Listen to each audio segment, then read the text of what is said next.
So we're going to get started now.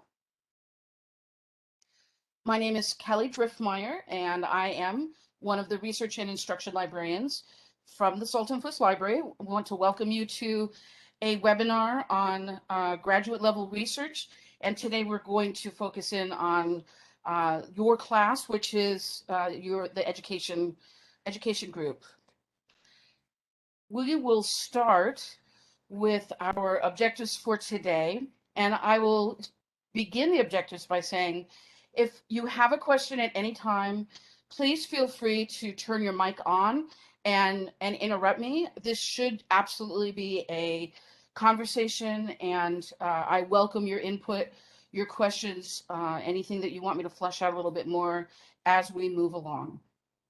So we're going to start today with the where of research, where the best information can be found on the library website, where we can find databases, what databases to look in for information that targets your interests most closely. Once we've discovered the wheres, we're going to go into the who's and the hows with discussing topics, breaking topics down into keywords or synonyms and search terms.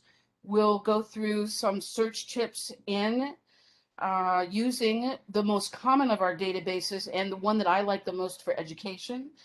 It's actually a host of databases that are published by EBSCO publisher. And we'll finish with doing a sample practice session of a search, including I want to introduce you all to a method that I have for saving research as I go. Obviously, it's not a method that you need to use. I want to inspire you, though, to create your own method in doing research to be thoughtful and organized. Thoughtful and organized is a time saver, and it will 100% minimize the frustration you feel as you work your way through the minefield, the quagmire that is the huge information universe. So we'll start on the library's homepage. If you don't have this bookmarked yet on your favorite browser, I encourage you to do so. This will be a place that, as you do more research projects, you're going to spend some wonderful quality time. And we're going to start with where on this particular homepage you can find information that will point you towards information. And the first place is in our library guides. That's in the right-hand box, just under the major OneSearch search box in the middle. And our research starters are a curation of information that we have put together, my colleague Mario Leva and I, to guide you and help you focus your attention on those resources that are particular to education. And we have done that for each subject, as you can see here. We also have specific course guides for courses that professors have asked for. Really, I find the subject guides will do it for you. And as you get to the later parts of your papers, the topic guides can be helpful for looking at things like finding tests and measurements, finding statistical information that may lie outside the databases, looking at MLA as for formatting information and citation resources, all that good stuff. So we're going to go into the Education Research Starter. And this is the front page. Right under the headline banner, you'll see that there's a blue and yellow box, and that is the menu to the different pages within this research starter. On this first page, you're going to find primarily contact information. And just below this little screenshot, we're going to visit this in real life in just a moment. You'll also see some good reference materials. If you're starting a new topic that you don't have a great depth of understanding for yet, it's new to you, not just a new assignment, I always suggest that you take a moment to go into a large reference source, an encyclopedia, even some of our dictionaries, some of our other large reference sources, to get a sense of the large perspective of the topic that you're about to dive into in detail. Those may not be things that you can use as sources for your final research project or your article or your paper, but it will go a long way towards giving you a more comprehensive look at something that, making sure you understand the different angles. If we move to the second page of the Education Research Starter, you'll see that we're into resources, and right in the middle, you'll find a curated list of the individual databases we feel have the most education-oriented content. Academic Search Complete, you can see all of you should have been in ERIC by now, which is a fabulous source. I love ERIC as a research source. You'll also see, and as we get into the real site, you'll see on the right-hand side some outside resources, websites, and other information sites that will help you with your process. Coming back to the homepage, we're going to move next to the top of the page under Research and Tutorials. This is a brand new, as in it's about 2.5 weeks old, section. If you're familiar with the library's website, you may have seen this area used to say writing and citing. It is now research and tutorials. Many of the resources you were used to being there are still there, including the MLA Citing Resources Guide, access to the Writing Center. What you will see that is new is we have a series of video tutorials, and those are short 5 to 8 minute topic-specific tutorials on everything from different aspects of research. We will have some citation guidance in there in the future, using the databases, using OneSearch, doing a deep dive into how to use EBSCO. I encourage you to look at those first if you start to feel frustrated or stuck with the process, because a lot of times those videos will help you just have a better understanding of the research process.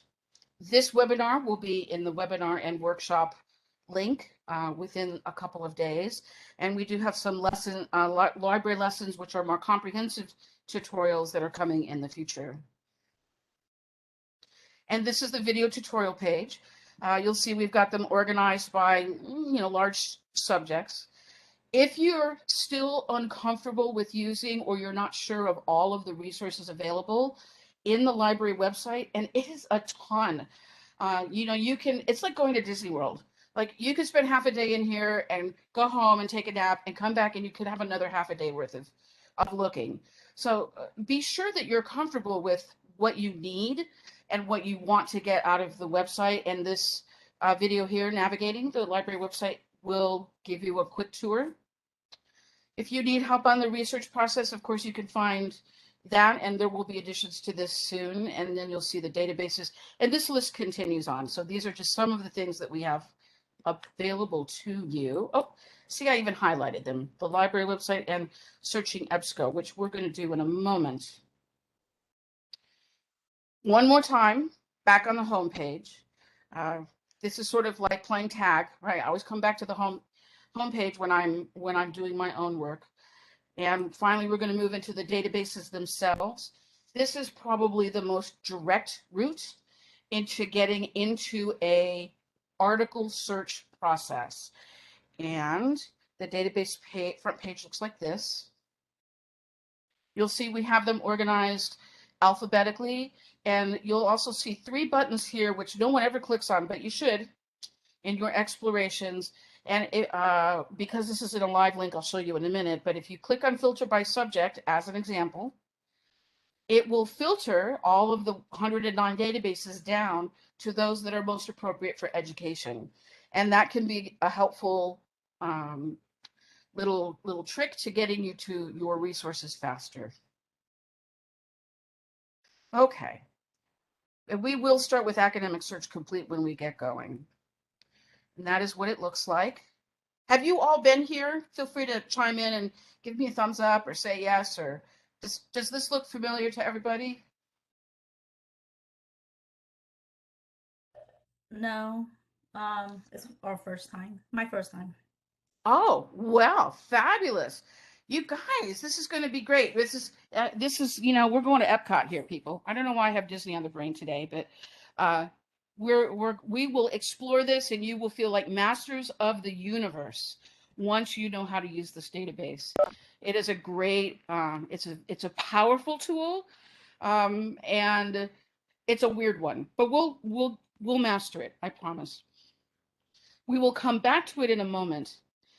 Having looked at the places where you can find information on the library homepage, I want to move for a moment to talking about your actual assignment and research process. So you get an assignment, write a paper on this, do a project on that, and the first part of that stage is always to develop a topic. I spoke with your wonderful professor a little bit about things that are common topics for this particular class, and I came up with a topic sentence. Professor, am I doing pretty good here? Doing beautifully. Thank you, Kelly. That's exactly right. That's one of our topics that's a burning question. Yes. Um, yes, it is. I have a sibling who's dyslexic, so I understand this one really, really well. And this is a common education challenge to overcome. I think the research on this has improved enormously, even in the last 10, 15 years. And certainly our acknowledgement of it has moved that scientific process along quite a bit from the days in which people were just thought to not be able to read. So yay for us. This is our basic topic sentence. If you put this in Google, you may get some results. Well, you will get results. Google will always give you a result. It'll give you millions. The problem is that you're not able to filter that information for its scholarship, its authenticity, its relevance to your particular topic, its bias, or it's up to, whether or not it's up to date. So all of those things are reasons that obviously as scholars, we do not use Google for a source of scholarly information. What we have to do is use our databases. And the databases require a slightly different language from Google. They require simple, single ideas. Librarians call them search terms, or you can also refer to them as keywords. And if I break my topic down into its component keywords, this is just a pretty simple exercise. So from here, I see that I'm going to be talking about interventions. Reading is going to be one of my areas of focus. That's obviously we're talking about students where we may have a particular demographic in mind. In this case, early reading intervention likely steers us toward young children. And then, of course, our most important part of the topic, dyslexia. And we'll continue to work with these terms and develop lists of synonyms for these terms before you ever start searching. That process looks a little bit like this. Now, you don't have to do a fancy graph like this. I just put lists. But I wanted to show you, as education majors, obviously you all will love the spaciousness, complicatedness, frustratingness of the English language. And the fact that we all can use different words to mean the same thing or roughly the same thing is part of the beauty and despair of English. So here I have just a few examples of our core word intervention and some of the many different ways in which we might define intervention or have a perspective on it. And then, one of the fifth or sixth ways we might look at it as a strategy, a teaching strategy. And then even within even these, you might have other ways that you will think of, a teaching strategy might be an education aid. It might be a printed aid. It might be a video. It might be face-to-face. It might be an entire program that is developed, not just a single kind of intervention. So think through these ideas before you get into the search engine, because every author of a scholarly article will tend to use slightly different language to describe the same idea. And you never, you cannot presume as a researcher that an author will use a particular set of language rules to describe their topic. You will miss key research if you yourself are not broad and diverse in the places and the way that you look. Okay, so keywords and their synonyms. This will make a little more sense to you once we get into the actual database. Has anyone heard the term Boolean operator? Anyone ever get introduced to this as an undergrad? No, oh, yes, yay, Sarah. Okay, Ivana says no. Even if you did, it was one of those terms that would probably make your ears bleed, and therefore you forgot it as quickly as you could. But a Boolean, we're just going to refer to them as operators. You have to remember Boolean. Operators are 3 words that every database you use will recognize as an official language term. So a lot of the prepositions, a lot of the language that we use to fill a sentence is not recognized by databases. Uh, the word the, no database is going to recognize the word the, but is another one. It will not recognize the word but. It will recognize and, or, not. These mean specific things. The word and takes 2 separate concepts or keywords or search terms and connects them together so that if we're searching for dogs and cats, it's only going to give us the results where those 2 ideas overlap. That obviously makes your search smaller. The word or will combine everything under the sun. So dogs or cats will give us the whole, if it mentions a cat, a dog, a canine, a feline, it'll give you every possible result. And that's a way to make your search bigger. Not is the one that I use the least, but it can be helpful if you're looking for a niche part of a subject. So in this case, I use the example of canines, not dogs. And what what this search would do is it would give me all of the canine terms that did not expressly discuss dogs. So wolves, coyotes, foxes, the canid family. Okay, does that make sense? Do these operators make sense on just a philosophical level for you guys? 3 words, very simple, awesome. We can use them in our searches. And we're going to do that right now. Okay. I'm going to end this show for just a moment. And let's go into... So now we're in the library in real time. Everybody can see this still? Awesome. So obviously our research and tutorials are up here. Wonderful. Thank you, Susan. Our research guides are here, and the database is here. Let's get into those databases. Here is my quick tip for you in getting into the databases. We do have 109. 60 of them are published by the same publisher. Maybe this is why I was thinking of Disney, because I use this analogy.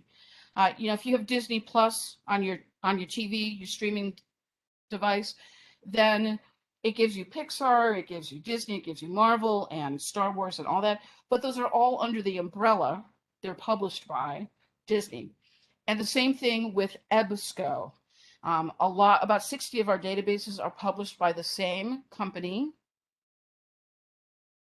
It's like an SAT term, right? Disney, Star Wars is to Disney as a database is to EBSCO. Okay, so this is our publisher. I always go to Academic Search Complete first because it's first on the list. That makes it fast and easy to get to. It's also a good multi-purpose database by itself. But to save you time, I'm going to recommend this little trick. If you'll scroll across the top of the first search box, you'll see a little link right here that they hide very nicely that says Choose Databases. And if you click on it, it will give you a list of all 60 databases that we have to offer from EBSCO. And you'll see a lot of the really relevant ones for education are included in this list. Probably the most important of which is ERIC, but many of the other ones you would normally search are also in here. And so what I do as my shortcut is I select all. You could ignore this note. And so now instead of searching just one database, I'm searching all of them together. And that's going to speed up my process a lot. You will occasionally get, this is sort of, we're fishing with a lot of bait. So you are occasionally going to catch stuff that you need to throw back. There's going to be less relevant results that will pop up. But over time, I have found that having more is much better than not having enough. Okay. Before we dive in here, we're going to go one more place. I'm hooked up to my Google account, and this is the way I keep notes. So I mentioned a process to you, an organizational process, and this is it right here. I always start a new research paper, project, anything with a Google Doc. And I start it specifically with a research document. This is not where I'm going to write this paper. This is simply where I'm going to make notes about the results I get from my searches. So you'll see I've already added my topic here and my keywords. And then what I would do is, yeah, I did totally spell that wrong. There we go. I would start adding my synonyms in here. Okay, intervention strategies.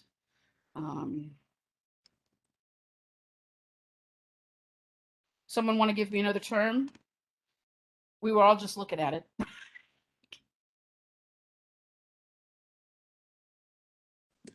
Support. Got it. Okay, so at least 3. That's a good one. Okay. Reading.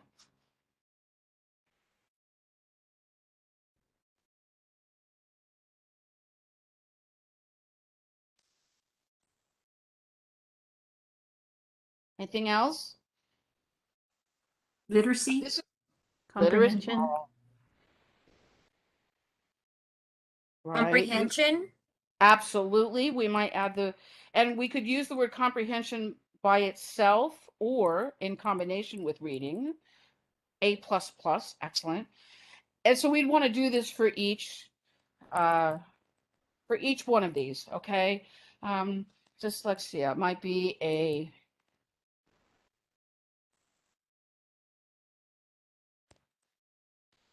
and I only know this because I was just doing some sample searches, and these were actually some of the alternatives that came up. Okay, that can be as comprehensive or as thin as you think it needs to be. I will also tend to add words to this list as the database suggests them to me, and I will show you that in a moment. But this is enough to get started. We come back to the databases, and quite simply, we're going to go fishing, okay?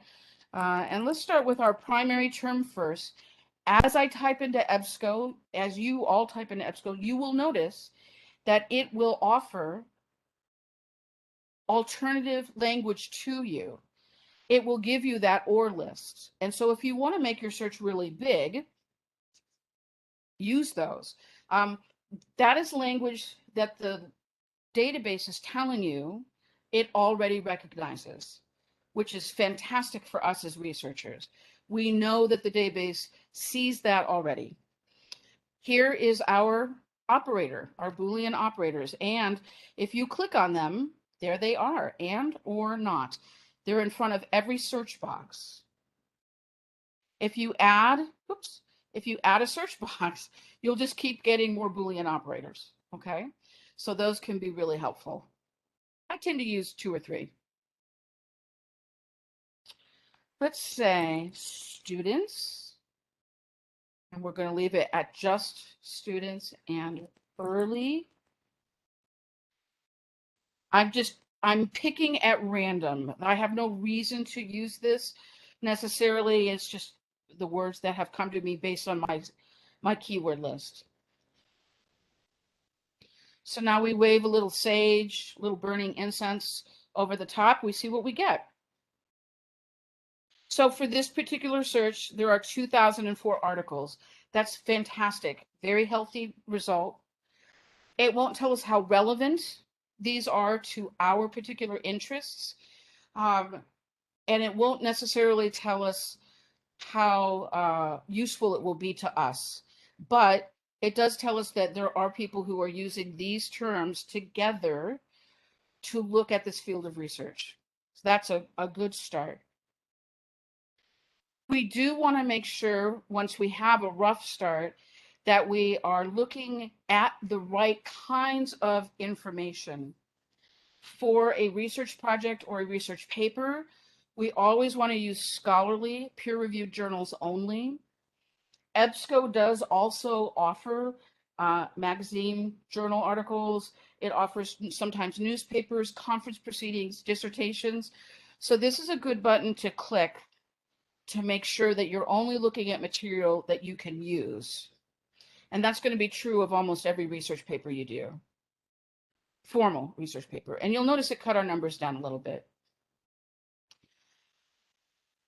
Also, anytime we're looking at scientific research, anything that has an evolving kind of process to it, we generally want to look at more recent research unless you're doing a historical paper. Professor, do you have a time frame that you are comfortable with them going back, like 10 years, 5 years? What do you normally recommend? Yes, I was recommending that they should look typically be after 2008. So like a 10-year time period is good here to give 2011 forward. Wonderful. Okay, so you could just change it here. You can also play with the little scrolly bit. I don't know why. That gives me some bizarre pleasure to do that way. Okay, so you can change. Those are the top 2 refinements that those are like automatic. The first thing I do is I limit to peer reviewed, and I make sure that my date process is correct. And you'll see that has had a significant impact on our results. 796 is still a ridiculously huge number to look through. And when this happens, when you get a huge amount of information, the next best step is to probably add another search term or another facet to this. Although we said early intervention, we didn't really talk about a student demographic. So we might say, right, by literacy development. I noticed that was another one of your topic areas. So let's see what that does to our search. It may destroy it. Oh yeah, it did. When that happens, don't despair. It just means that it doesn't that those 4 terms were not all used together. Let's try that before we give up on it. No. So it doesn't love early interventions of students with dyslexia and biliteracy. Probably considered 2 different topic areas. What's another term we could add to this search so that we get down a little smaller? Bilingual. Could try it. Absolutely. Absolutely.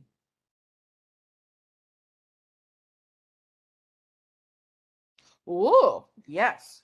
Okay. So you'll see that we went from almost 800 to just 7. 7's not enough, but this is only our first search. I want you to notice that the first thing that popped up was a conference proceeding. However, this one must have been peer reviewed to make it to this list. So this would be a good source. You'll see it comes from Eric. The second thing that I do, once I've started to play with the words and I'm looking at a good first plausible search result like this one, we want to start doing one of two things. Either saving this whole result and doing a completely new search, or we want to begin to save individual articles that look like they're of most interest to us. So let's do that second one first. We have 7 here. The first piece of information I always read is the title. And although most professors will tell you to read the abstract next, I'm actually going to suggest that you read the subject headings second. You'll see on this particular paper, that is a huge abstract. They're not usually this long, and an equally large subject list. And what this is, subjects in bold, are the official language the database recognizes. These are terms that authors and reviewers and publishers have attached to each one of these articles, and that's what helps the database work. So we know that reading and reading instruction, reading achievement, elementary school students, you'll see that we're getting some active hits through here. That can almost be more helpful in deciding whether this, like whether you're going to get rid of this right away or save it, than reading the whole abstract, because this tells you right up front, is this going to focus on some of the areas I need or not? And we can see that with a smaller one like number 2, the title. And then we come down here and we look at the subject headings. I do see dyslexia and rehab. Ooh, that's a word I might add to my synonyms for treatment and intervention, right? Rehabilitation. I do get multilingual here. And actually, we do get a nice, not super early age group. A little, well, there we do, obviously. If it's focusing on 6 to 12 and you want to go a little earlier, like pre-K, kindergarten, this may have some information for you. Does that make sense to you guys? In terms of assessing, doing a quick assessment, whether or not this is worthwhile spending more time on, read the title, read the subjects. If those two things look good, then go in and read the abstract. If you've decided that this is an article, let's see, let's come down here. There we go. So let's say we found an article with a great title matches up. This one doesn't have subject headings. Oh, I see why. So this is so new, it hasn't even hit print yet. You see that little note right there? Which is why it doesn't have subject headings on it. But it does have an abstract. And I can see that it's highlighting the words that I like. I'm like, ooh, this will be cool. Okay, I want this one. So I want to save it. Click on the title.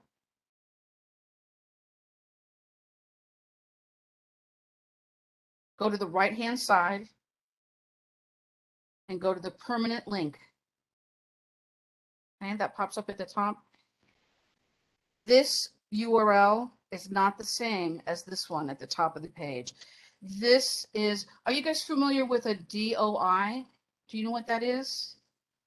It's it officially is a digital object identifier.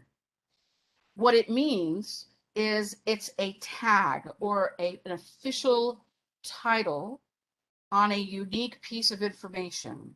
Every new article that's being published has its own DOI, kind of like your driver's license or your social security number. And that number follows the article around no matter who publishes it or where it shows up on the internet. That DOI will never change. This permanent link is sort of the old version of that. In fact, we might have, oh, we do have a DOI down here. You see right there, DOI. And it's just like a social security number for this article. But we could copy this. We could copy either. I tend to copy the permanent link. And under my results, I'm going to drop that link. And then I can forget about this article until I need to assess it more.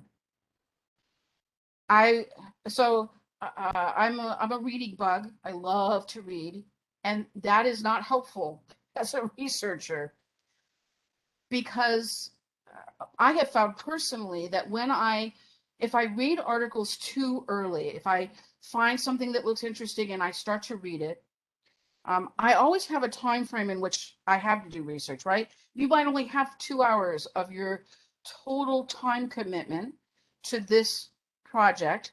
Let's say you have to find 5 articles and write a 5-page paper. You might only have 10 hours to do that. If you're going to commit even 2 hours of that to research, that's still only 2 hours. And if you read an article for 20 minutes that may or may not have been relevant to you, you've spent 20 minutes putting reading an article that may not even be helpful. So I don't recommend that you read at this point. Collect your research. I saw a question about saving titles, and absolutely yes, you can. If you want to, you can do, and that can just help with organizational process, right? Is you could put the title in there. And of course, I always go crazy with the formatting because I'm just like crazy woman with that. So I'd probably want to, I'd start reformatting stuff. Okay, but there we go. Then I go back to my search result list. Wonderful.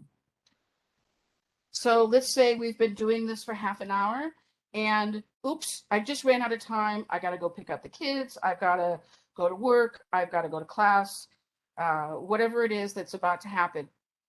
So the first priority that we had was, the second priority was to save individual articles. That first priority is to save this search.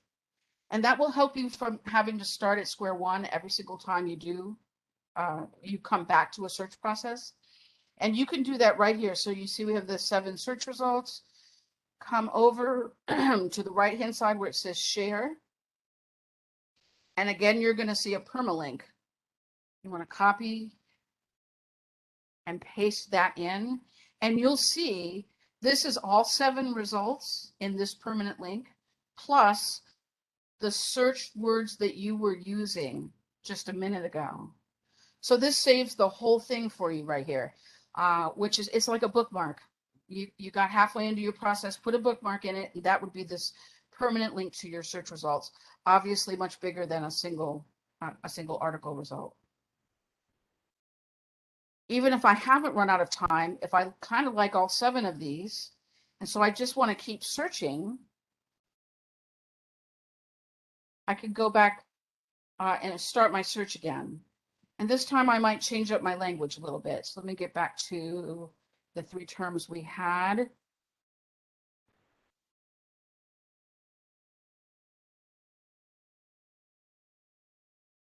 I'm going to change up a few things. Okay. So now rather than early intervention, I'm focusing on the demographic of the student age and using a slightly broader term for intervention, treatment, or therapy. And you'll see that this is an even bigger result than we got on the first. The first one was 2,700, 2,500. So you can see what using different language, different synonyms will do for your search process. We just traded up the words a little bit and we have 32 kind of brand new results. Okay. You'll see if you do this just on the same page, we kept our peer reviewed and we kept our time frame. So really we went from 796 to 3,200. Again, way too big. And here we would either want to eliminate some of our language. Let's try that. We're going to come down to a single term for each one.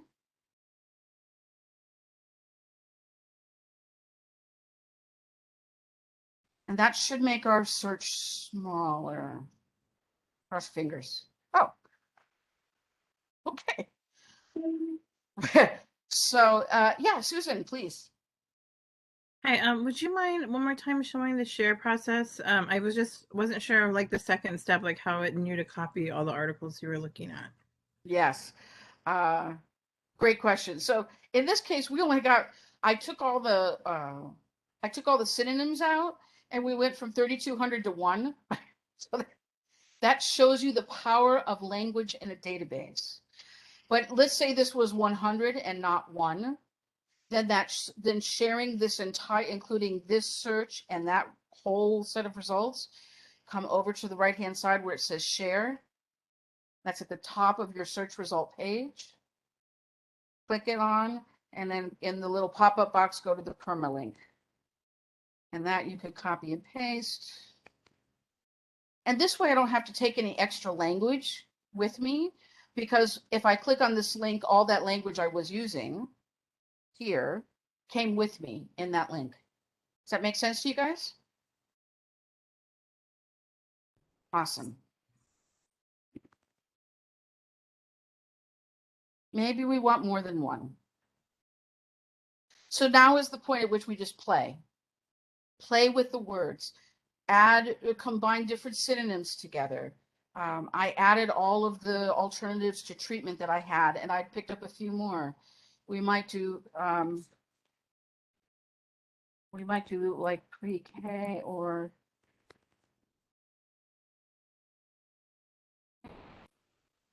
and that I know that's going to change our results. Yeah. Ooh. See, that was good. It's sort of like focusing a camera. We're going to focus in very narrow on the macro level or micro level. And sometimes we're going to come back out a little bit and look more at the macro, and then in and out until we find the exact focus setting that we're looking for. And what that is depends entirely on you, your focus, your interest, where you think your paper is going to go, which is why it's so important at the beginning of the search process that you know what it is you're looking for. The more focused your search is, the faster you're going to get to relevant results. Okay. So this is an important first step to getting sorry about that. Getting really good, healthy results from your search. Yeah. Okay, we've talked about saving results. Let's talk about accessing these articles for just a moment. If you're looking at we're going to start with number 2 on this list. You're looking at an article, you go down below the subject list, you can see it says HTML or PDF full text. That will tell you that this article is immediately available.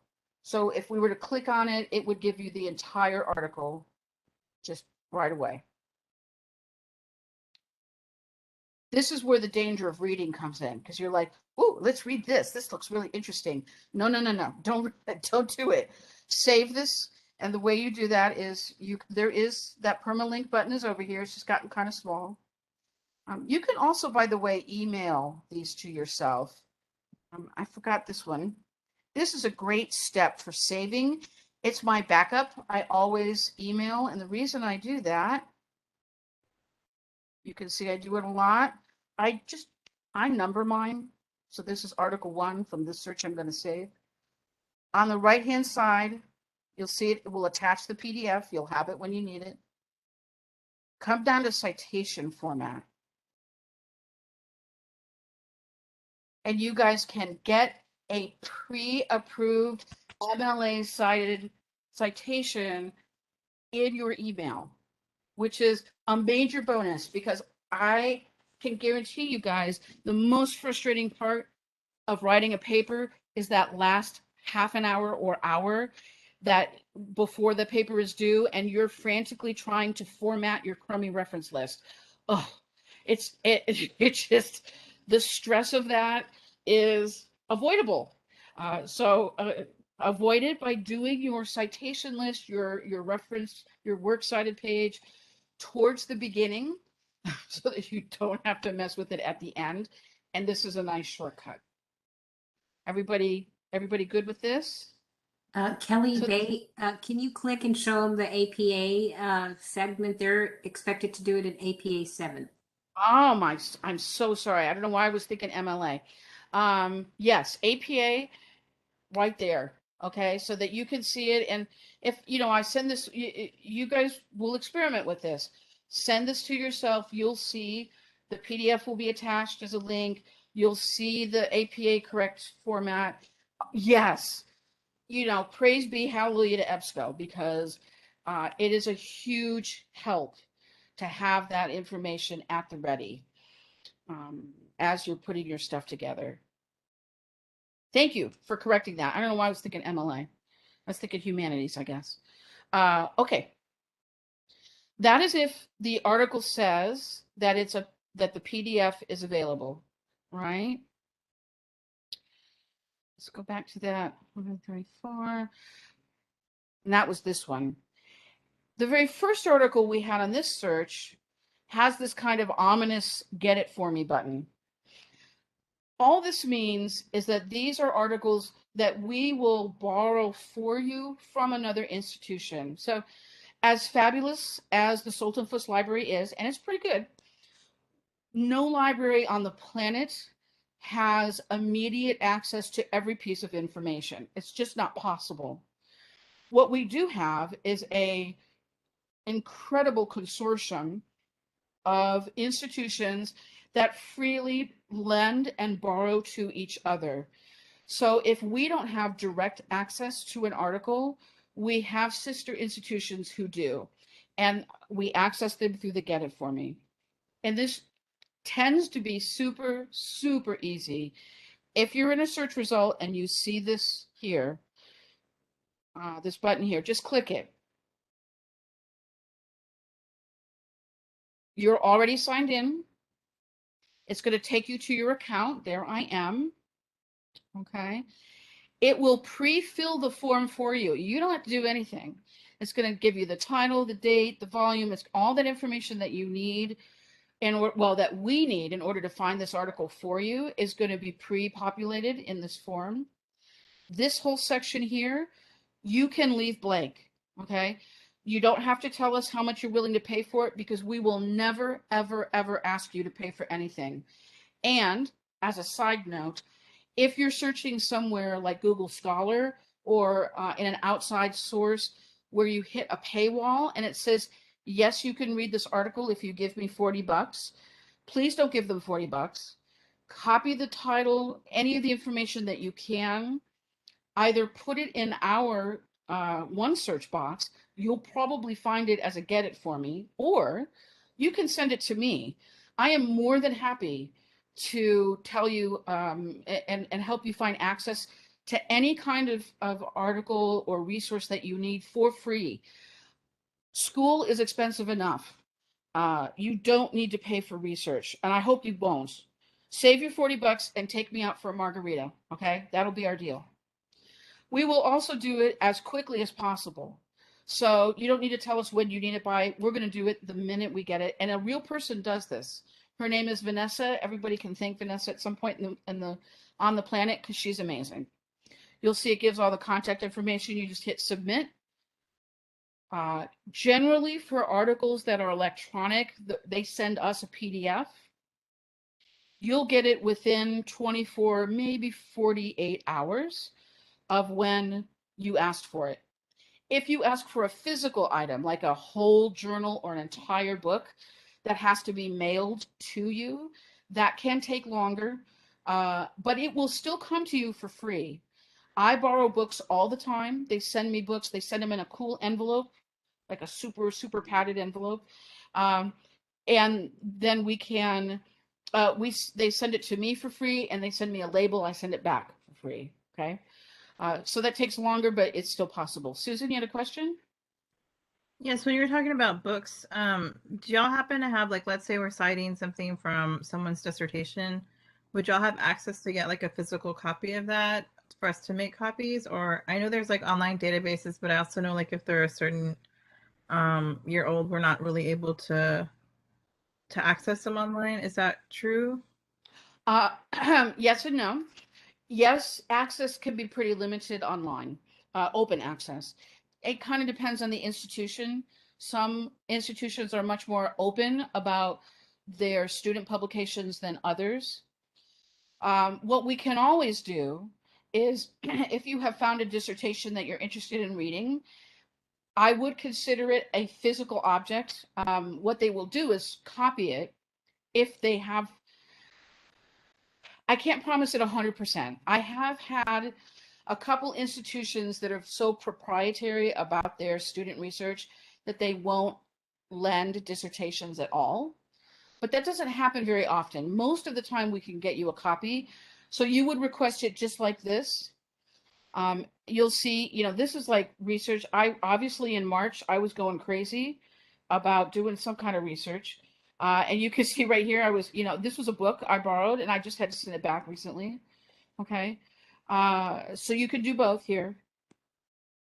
If you find a unique item, you don't find it in the Get It form, or you don't find it in our OneSearch or any of our databases, there is a giant Get It For Me button on the library homepage.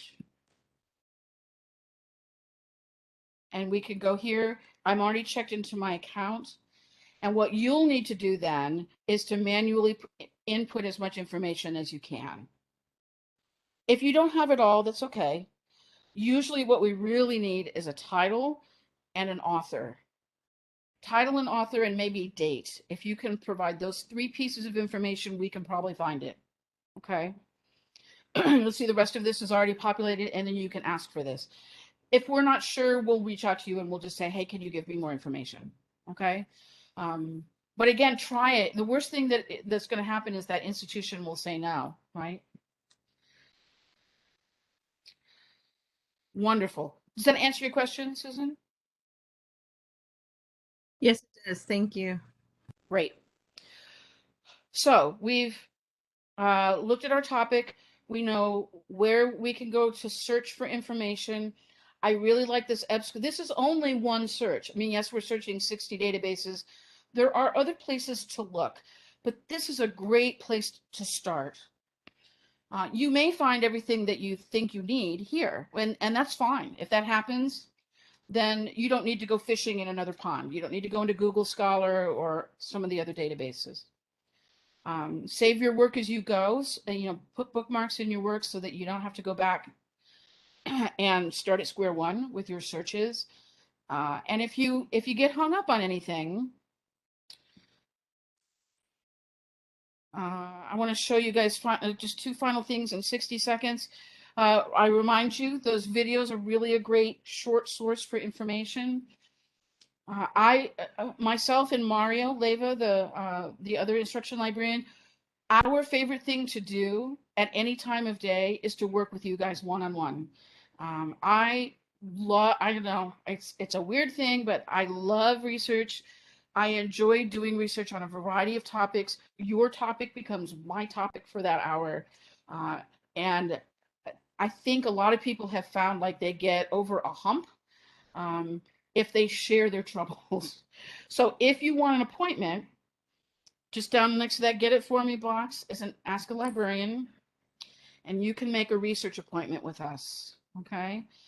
You'll see there's Mario, there's myself. These are our other faculty librarians. We are all members of the OLLU faculty, so you can work with any one of us. But if let's say you really wanted to talk to me, you can go to next week and say, hey, I'm available. If I don't have a time or no one has a time, but that you're available, if you're working a job and 7 o'clock at night is the best time for you to have an appointment, reach out to me through my email. Let me know. And I do have some evening times that I offer kind of on an individual basis. Okay. So you can actually, I think you can find them Sunday. These are all me. So you guys can find times on Sunday nights, Monday nights, if you need them. Okay. Always happy to help. I'll just make you feel better. I used to be able to give you chocolate. I can't do that virtually, but we can do that at least. So that information is, let me go back to the final slide here. There's us, okay? I will make a PDF of this slideshow presentation and we share it with your professor so that she can send it to you guys. So you'll have access to the links that are available within this webinar. Does anyone have any final questions? Yay. Alrighty. Well, that is. So Kelly, I just wanted to just take this opportunity, just tell you how much you have been such a valuable resource to my students. I am just so happy and excited that they have a new toolkit of researching that they probably have forgotten about. Many of the information is new to them. And so this is really what I consider one of the most important informational pieces that they will get in their master's program that will carry them to their writing up their thesis, which is part of their program. So I just want to thank you for all of the great information that you have provided. And I'm probably going to come and make some appointments myself to see you. So Kelly, thank you so much. It is absolutely my pleasure, and really reach out anytime. It is both my my joy and my job. So always here for you guys.